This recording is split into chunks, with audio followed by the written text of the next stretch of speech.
सहनौ भुनक्तु सह वीर्यङ्करवावहै तेजस्विनावधीतमस्तु मा विद्विषावहै।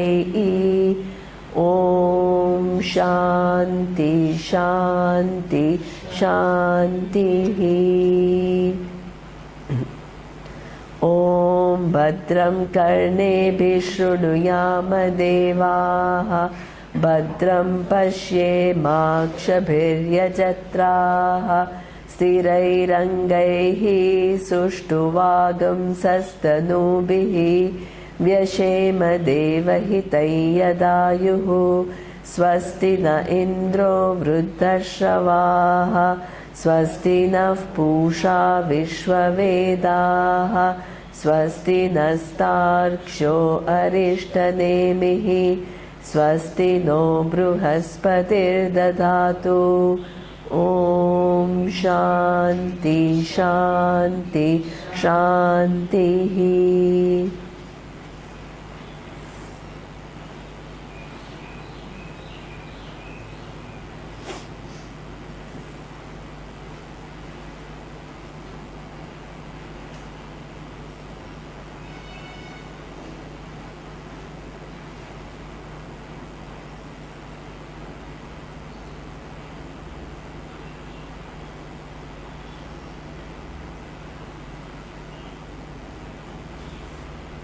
Okay. Verse 23rd, it says, Na bhumi hi, na apaha, na cha vanhihi, na cha anilaha, me asti na cha ambaram cha, evam viditva paramam atmarupam guhashayam nishkalam advitiyam samasta sakshim सत असत हीनम प्रयाति शुद्धम परमात्मा रूपम. Okay, it's a nice thing that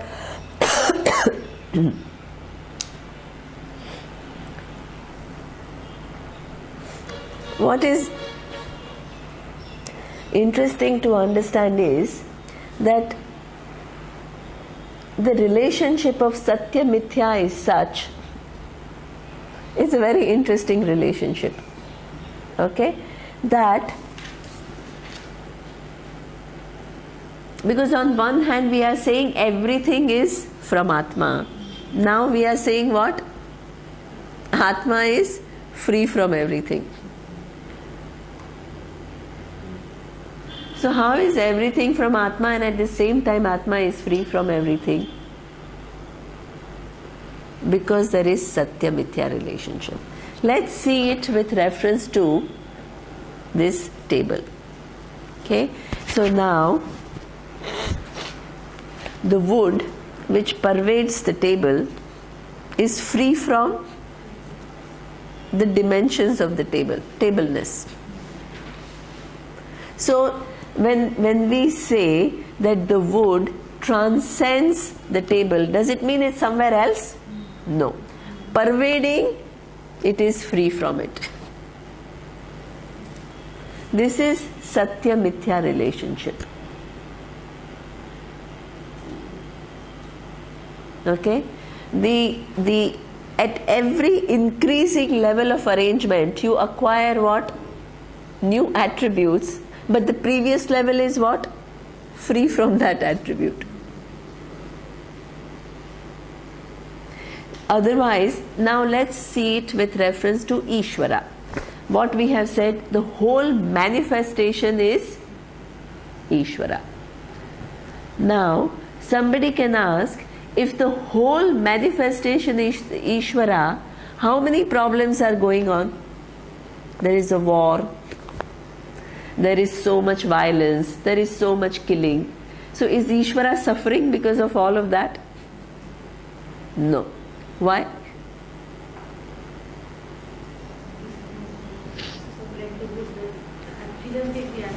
Absolutely. Right? So that means everything gets arranged. So even when you say that the wood itself cannot exist without what? Atoms, do atoms, without atoms wood cannot exist, but atom takes on the attribute of wood? No. At each increasing level, what happens? New attributes come along. So now, if this dimension of the table does not belong to the wood, now the atoms themselves are free of woodness, then the particles are what? Free of atomness. Then the intelligence which arranges all of this, is it free from everything or not? It is free from everything. Otherwise, that intelligence, Sarvajnaha, Sarvashaktiman Ishvara, will become what? All afflicted. Pervading everything, it is free from everything.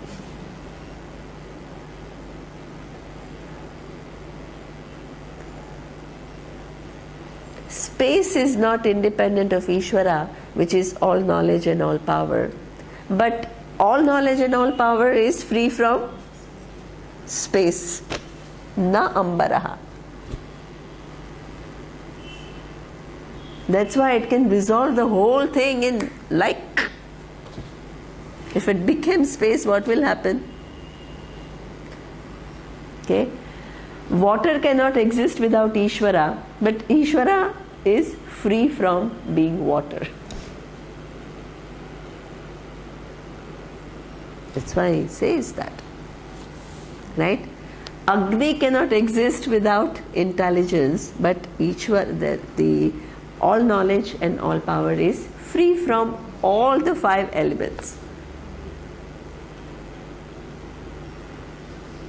Okay, so therefore here he says all the 5 elements. Bhumi means earth, Apaha means water, Vandhi means Agni, Anilaha means air, and Ambara means the space. Now what about Atma?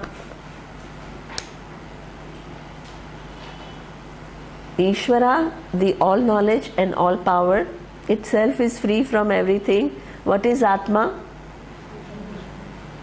The truth of that all knowledge and all power itself, which is also the truth of Ishvara. Means Ishvara also, Ishvara's truth is this Atma.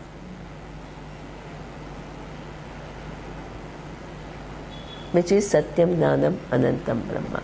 That is completely free from what? Even this all knowledge and all power. It is even free from that. Swarupa, and then Ishvara knows that there is one thing which is what? The Ishvaratvam, which is what? All knowledge, the status of being Ishvara. Then there is Swarupa of Ishvara. What is Swarupa of Ishvara? Satyam Jnanam Anantam Brahma.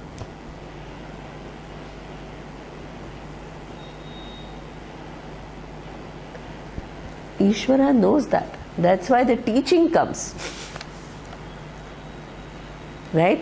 So therefore, the final reality is what? Pervaded everywhere, and at the same pervading everything, it is free from it.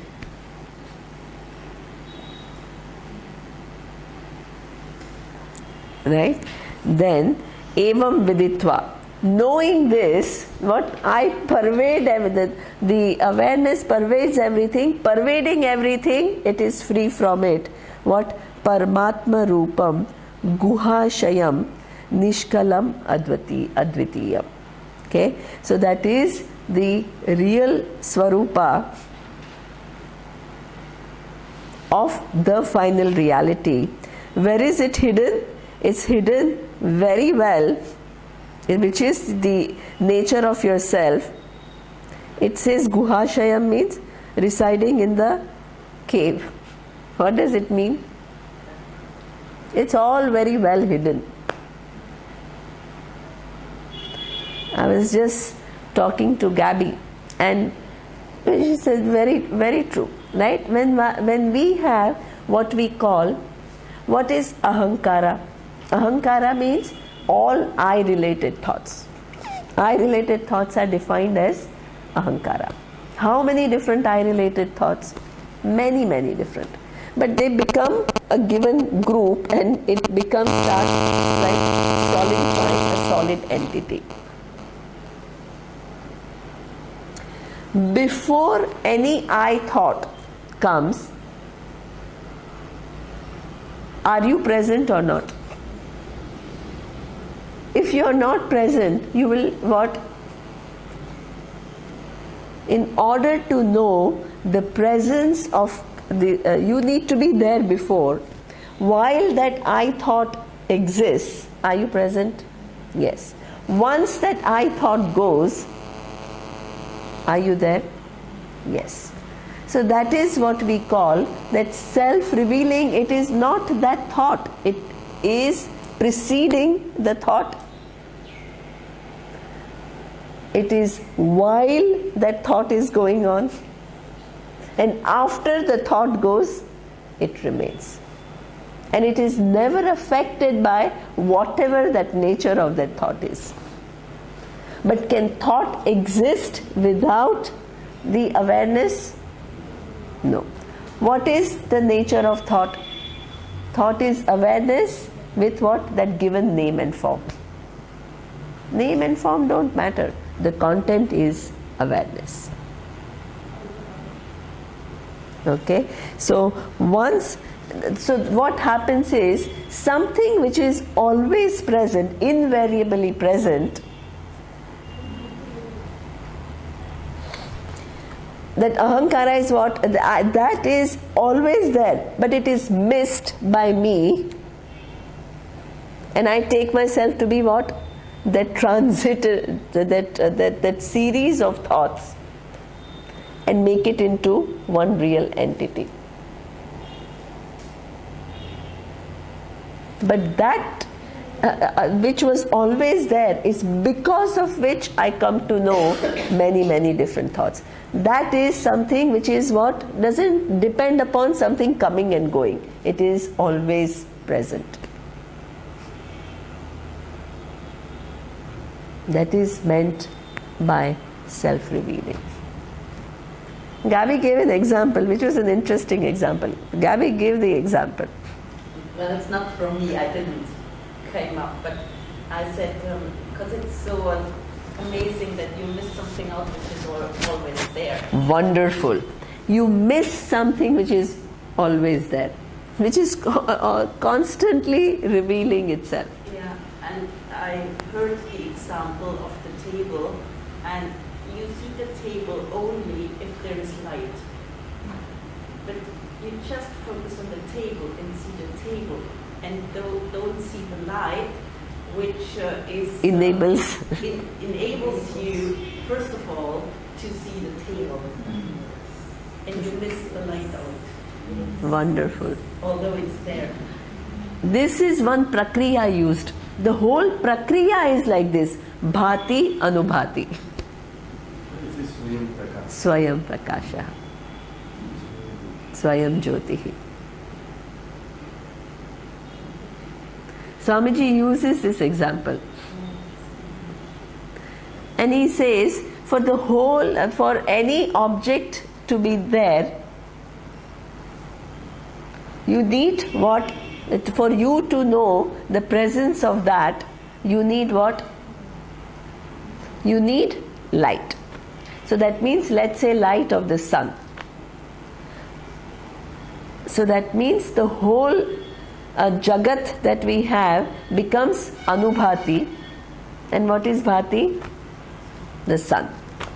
Everything shines after, and sun is the one which provides the light. Now, in order to know the sun, you need your eyes. If your eyes were not there, you'll never know what the presence of the sun.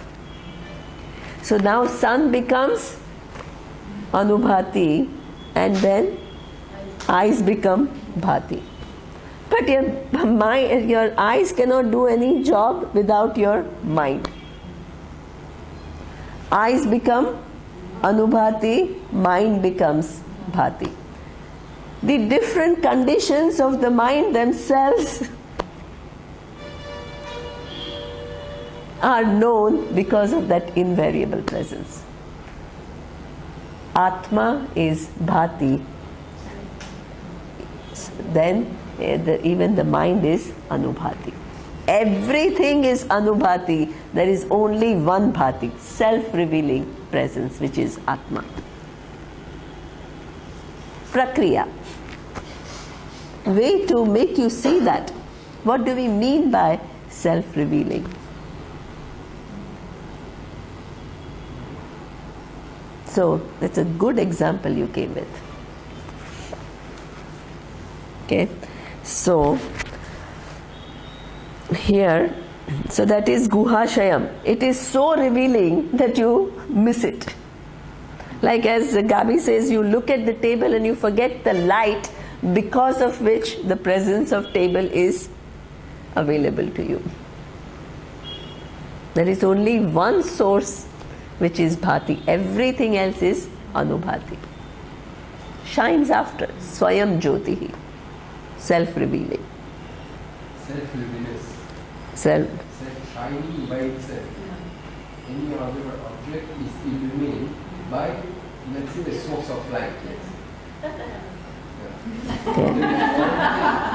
Which doesn't mean being a light itself, doesn't mean to be illuminated by anything. I'm just explaining bhati and anubhati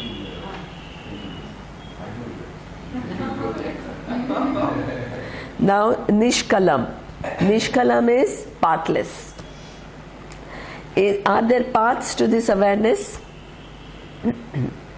Pathless whole. Okay, this is something because there are some people who say, oh, so that means I am part of the whole. Are you? What is the vision of Vedanta? This is why I was talking about integrity. You can't just say what you feel like saying. If you're studying Shastra, you have to understand what Shastra is saying.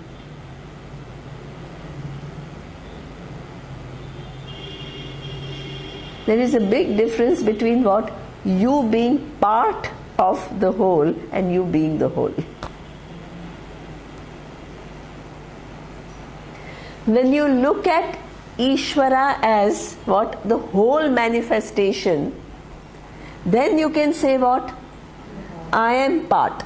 Because I am one of the manifestations. There you can say you are part. Because Ishvara is not just one manifestation, it is everything and you are one. Just one little body, mind or whatever. But when it comes to awareness,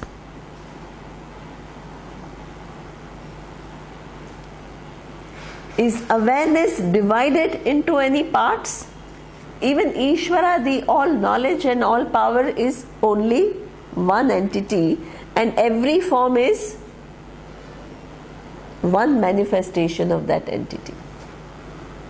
But the Swarupa of Ishvara, which is Brahman, which is Chaitanya, which is what? Sat, existence, awareness, which is limitless. Is it divided into parts? No. It is one undivided whole.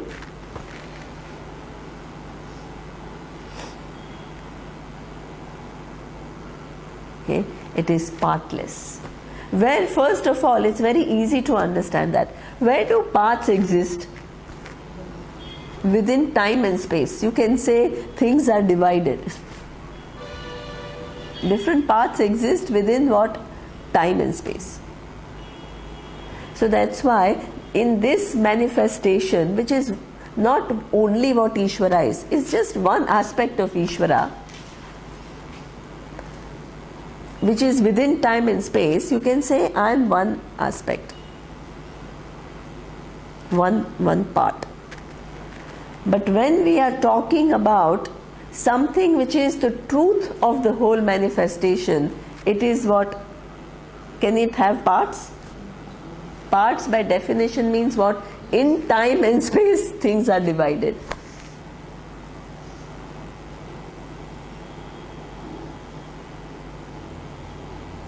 So therefore there are no parts. It is undivided whole. So this is why there are no pockets of awareness or anything, or there is one awareness within which all the different things exist. It's one awareness, unchanging, attributeless awareness, in which the whole show goes on. There is one example which is also used in the Shastra, which is that of a movie. There is this white screen and you go and watch a movie, Star Wars. So many different things happen. You see what? Creatures of this earth. You see creatures of some other place. There is interaction, there is war between them. The whole thing, and you're like, oh my God, what's going to happen next? The whole picture that you see is what? All those things are there. And all just, you know what, there is somebody out there, and there is what? All the play of lights, which makes what? All these different images and gives a whole big story, and you're so engaged in the story, and all these different rays of lights are projected on what?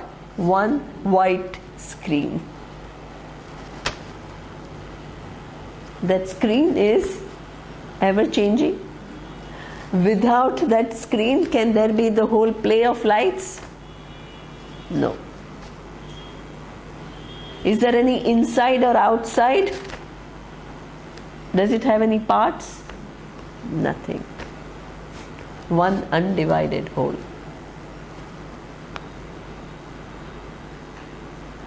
Okay, so that is what we say, it is partless. Now, samasta sakshi. Now this is also one thing that if you say it witnesses everything, what will you make it? Like some person who's what, that like how we witness something, I witness something, you'll make it as what? Somebody who's actively doing the job of witnessing. Is it that? No. It is what? Because of which what? All what? Witnessing and everything takes place. This witnessing happens also within time space. The subject witnesses the object. The whole operation of what? Witnessing, where does it happen?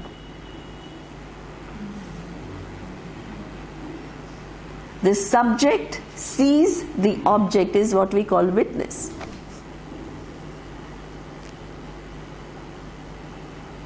Right? Now, can you apply that to this final awareness? Does it have to, you will make it into one thing within time and space, seeing something else.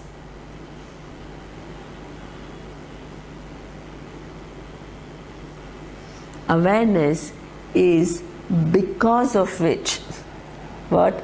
The so-called subject-object relationships take place, and itself is what? Never getting involved in any of that. But both of them are sustained by that awareness. Never gets involved. But both can't exist without this awareness. Otherwise, you will make awareness as what? Something within time and space which is witnessing everything else.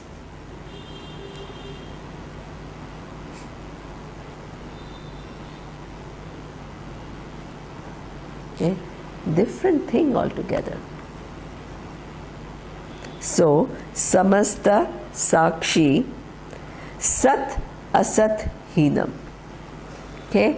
So that means that it is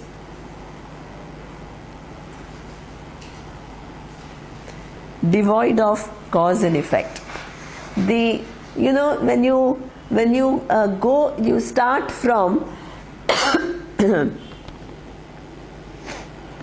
this table which is an effect, and you go to the cause which is wood. Then you make the wood itself into an effect, and you go to the atoms. Now the atoms have become cause and wood has become effect. Where does it all end? In Atma. Then if you ask the question, what is the cause of Atma? It is causeless cause. You can't go further.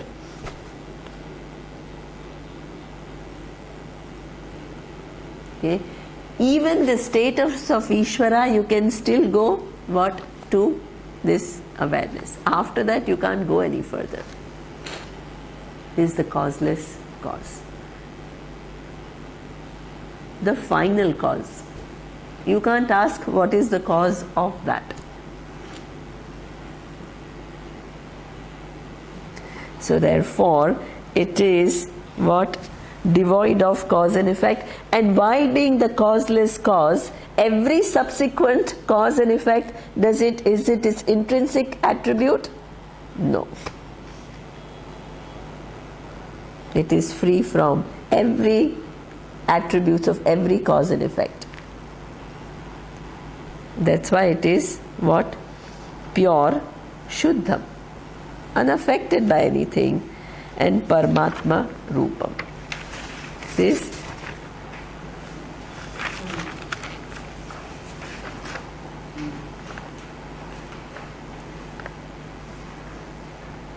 is the self of everyone. Okay? Now, to understand this whole big reality,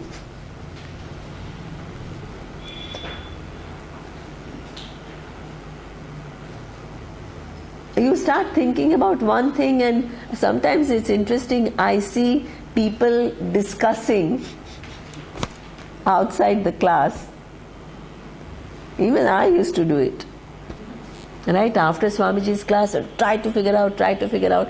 And once you start entering into discussion, what happens?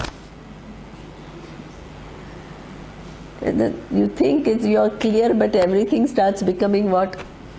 Fuzzy.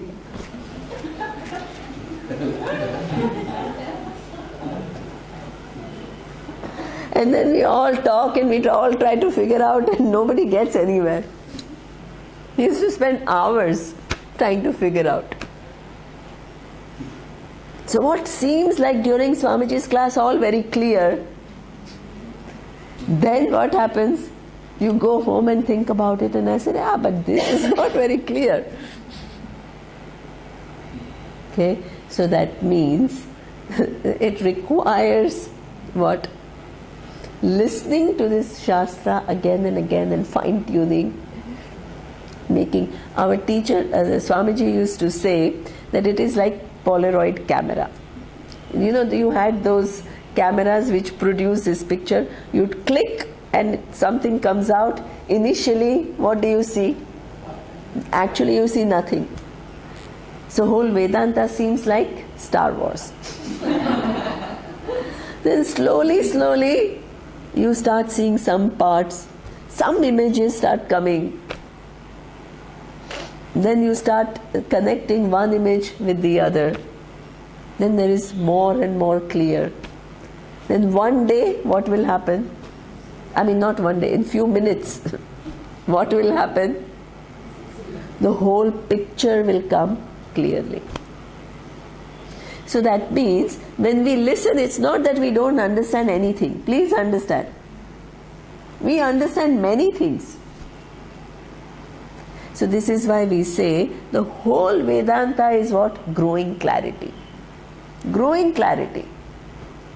Every time you come, you refine something. You understand something little more. Some part is little more clear. That thing's connection to something else is little more clear. And you have to keep doing that job till the time what the whole thing is crystal clear. For this, you can make an effort, but you need help. So now, in this particular Upanishad, it says what? Chant Rudram. So here he says, if after all this, there are things we still need to work out, what do? Chant Rudram.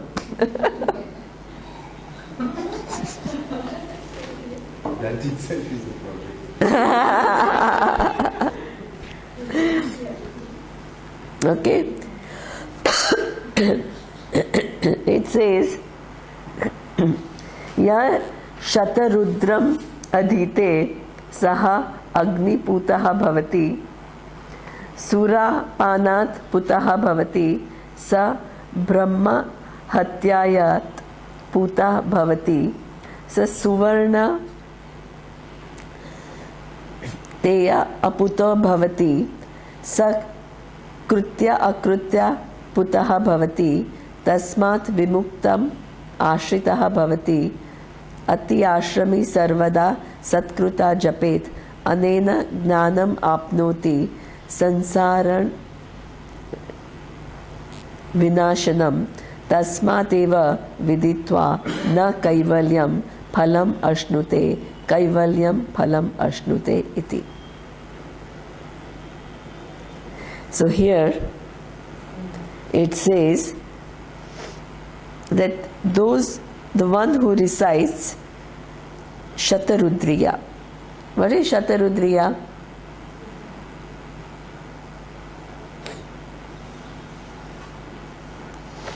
It's Rudram. So that it says is purified by fire, freed from results of drinking alcohol,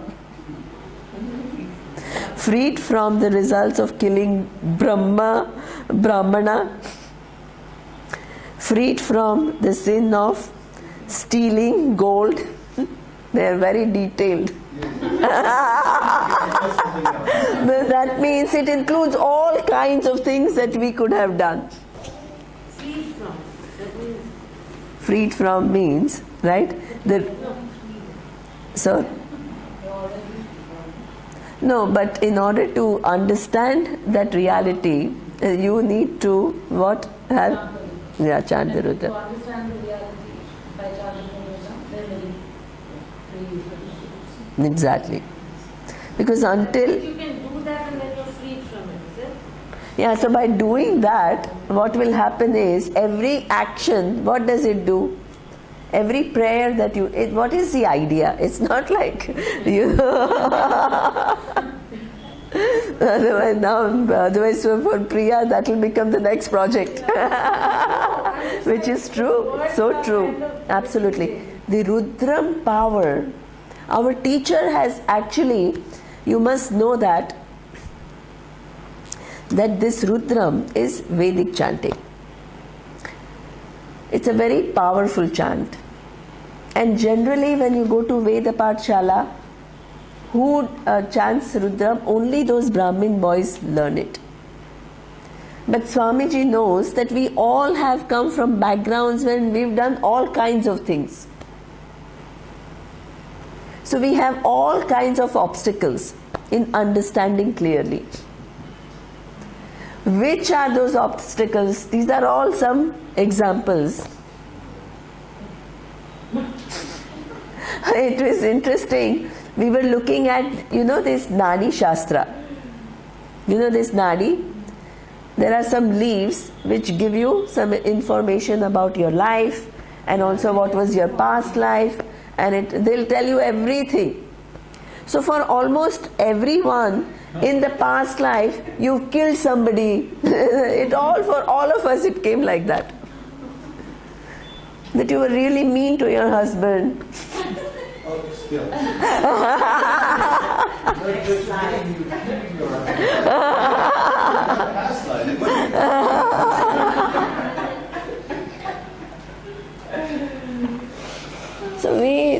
It was all hilarious.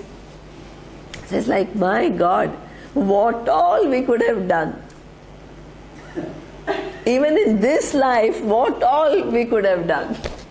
And even if you didn't do it, you were thinking about You already did it. Right? So all these different things which are what in our account will come what as an obstacle. So what you need to help yourself through a prayer, what remove those obstacles. So there are these some chants in Veda which are very powerful. So he went against the norm and he taught everyone Rudram, including women. what was the norm? The norm is the Vedic chant is done only by Okay. men and Brahmin He boys. opened it up. He opened it up. Because, sorry? Only those who have Upanayanam, they can chant Veda. So he went against all of that, the whole tradition which is going for thousands of years.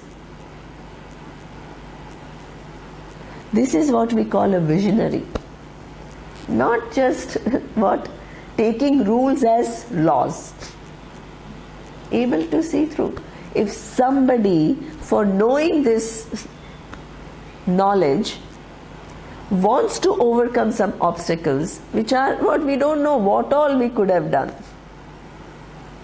And if there are some prayers which can help us, why should we be deprived of those prayers? So some of these, but it is not that only if you do Rudram, only then. Any prayer will help. But there are some very powerful prayers. They help. Okay? So that means this particular chant is capable of removing all of this. Right? So here he says, it frees you from all commissions and omissions. Commissions means something that you have done, what you're not supposed to do, you have done. And even when you don't do what you're supposed to do, that is also papa. When you have to intervene and you don't you're passive, then what? It's an inappropriate response. So this is why passivity is not encouraged. Sometimes you have to choose not to do something, it's fine. But you have to distinguish between what? Situations which require your response and situations where you have to let go. You can't categorically say that I don't want to intervene in anything. If somebody is violating, so our teacher used to say one very beautiful thing, that in any relationship, this is one of the biggest problems where people have most of the time, most of the difficulties. Human relations. And our teacher used to say, there is no human relationship without a boundary. A boundary means what? You can allow a person up to this point, you can accommodate the person up to a certain point, but not what? Beyond a certain point. You have to put a stop. You can't just let somebody walk all over you and abuse you. That is what? Not using your free will intelligently. You are given the free will. And you have to use your free will to say no more. Up to here and no more. Lakshman Rekha he used to call. Nobody can cross that boundary. Otherwise, what will happen? In the name of love and compassion, what will happen? Endless. You will what? Let people abuse you. And we've seen that. When I was in Bangkok,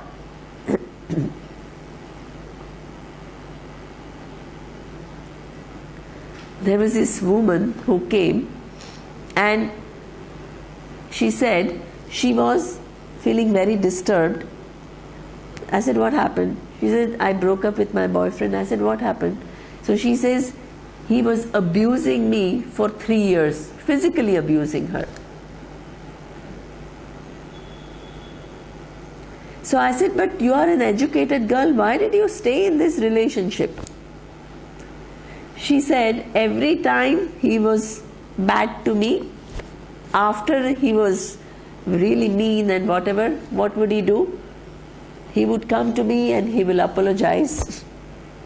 And he'll say, I'm so sorry, give me a chance. I came from a disturbed background. So if you leave me now, I will be destroyed. So she felt what? Sense of compassion and responsibility. As a result of that compassion, what did she do? She stayed in that relationship to be re-abused again and again and again. Until she said, one day, he abused me so badly I had to call the police. She was in the US. So that luckily at least they have helplines. You call police. This is misplaced compassion. Your compassion has to be what? Within a certain personal boundary. You can't let people violate that boundary. Okay? So therefore, this is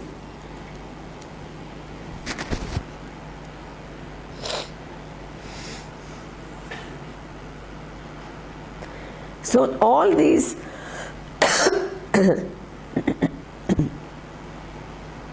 this Lord Shiva helps you in this whole thing, when to draw a boundary, when to reach out and help.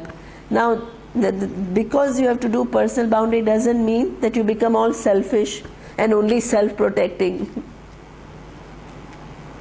and only think about yourself. Everything that we try to do, we lose perspective. So bringing in Ishvara and maturity means what? Everything we live our life intelligently. When to accommodate, when to stop. When to intervene, when not to intervene. All that requires a lot of understanding. And for all of that you need grace. You have to make your own effort, but you need grace. And for all that to be sorted out, you need what? Everyday prayerful life.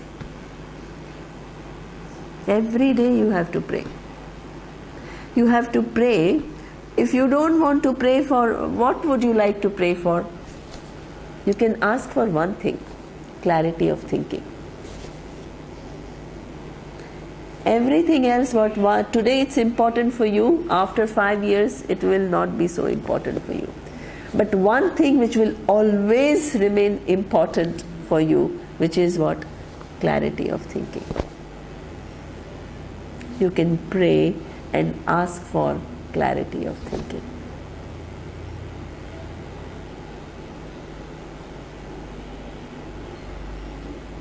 Okay? And this is where the whole thing is what? Antakarana Shuddhyartham. There is a sankalpa like that. We do. Every day we used to go, and Swamiji used to say, chant Rudram. Go to the temple, chant Rudram.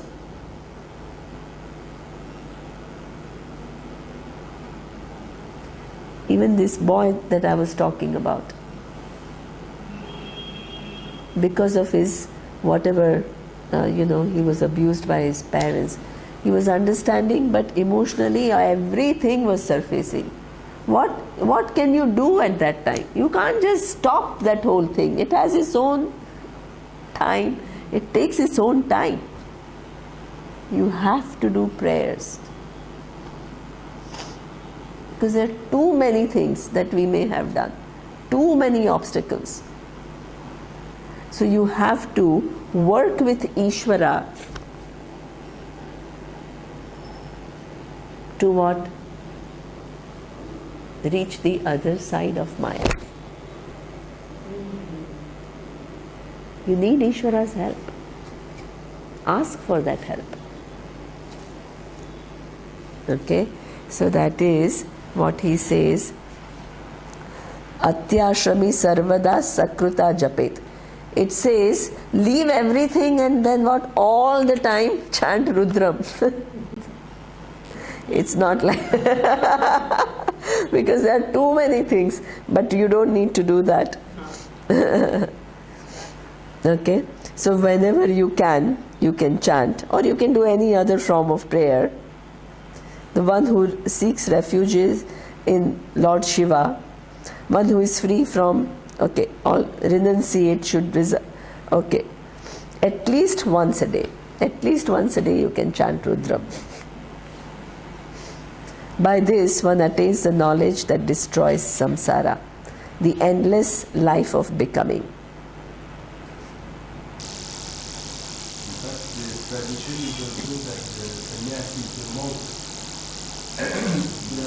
taking the routine to either chant Rudram and or, in fact, chant duplication. Yeah.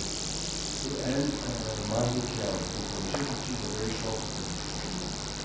They do that because there are many verses we have seen at the end of the tradition which are like really conversations. So then they know it by heart. It's not very long. The one is much longer. 20 minutes that non-stop time. This you can remember timing. This is like for small really different. For us it can be any long. And he says, therefore, by knowing the self, one attains what? What is the result of knowing this self? Freedom. This is why it is not just philosophy. Studying of Vedanta Shastra is not just, what is Ishvara? If you go to Oxford and study Indian philosophy, they'll teach you this. But the whole method is totally different. Academics.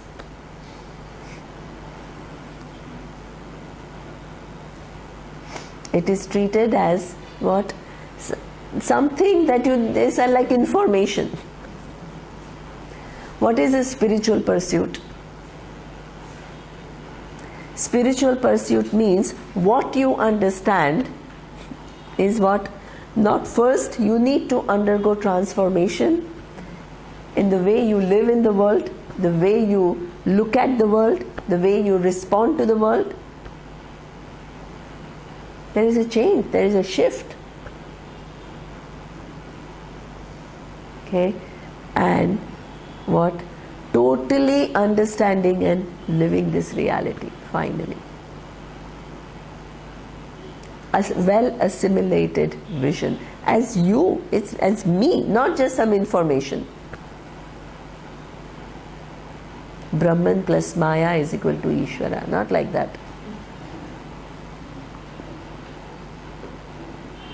Not plus and minus. Our teacher used to say there is plus and minus doesn't work in vision of oneness.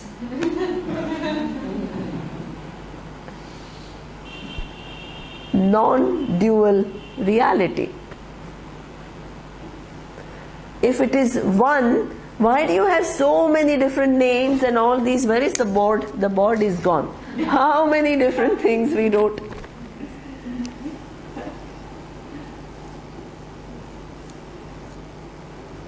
Leading you to that oneness, into which everything resolves.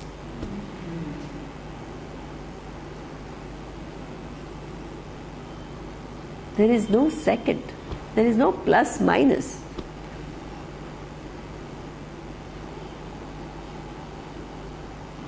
All that is here is one. That is the blessing. This vision is a blessing. In spite of the appearance of many, which will continue, you can celebrate what? When you know that there is only one, you can celebrate all forms. If you don't, if you miss that one, what will happen? All the forms and their interactions will become problem. So that Kaivalyam is Kevalasya Bhava, status of being one, only one, without a second.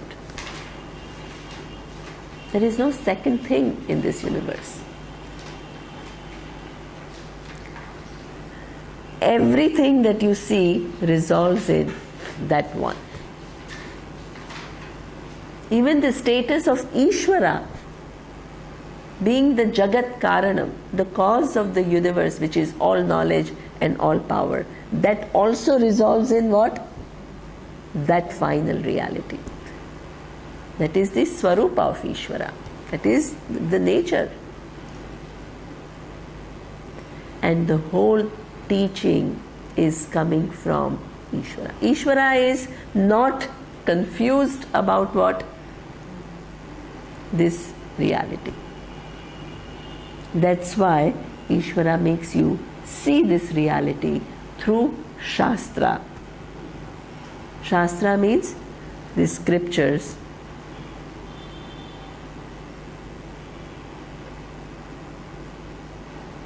And the teacher. You can't just add whatever you want to add. It's not, what will you do? You will what?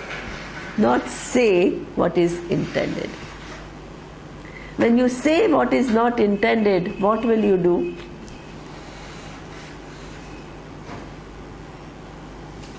Distort. You will not be accurate. Therefore, there is this vision, and it can be transferred totally and fully from one to the other. Totally and fully.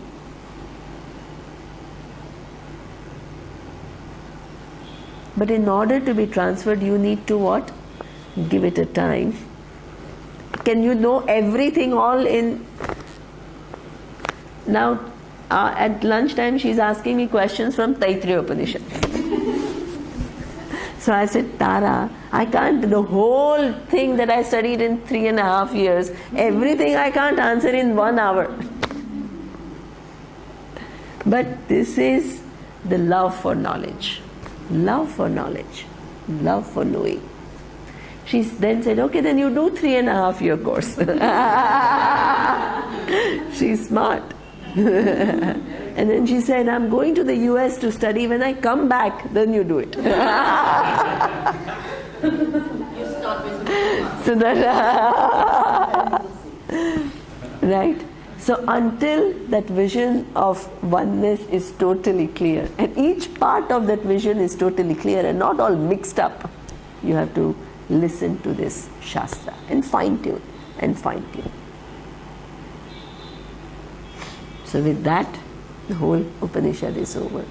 Don't forget to pray. Even if you don't know how to chant Rudram, do some prayer and ask for clarity.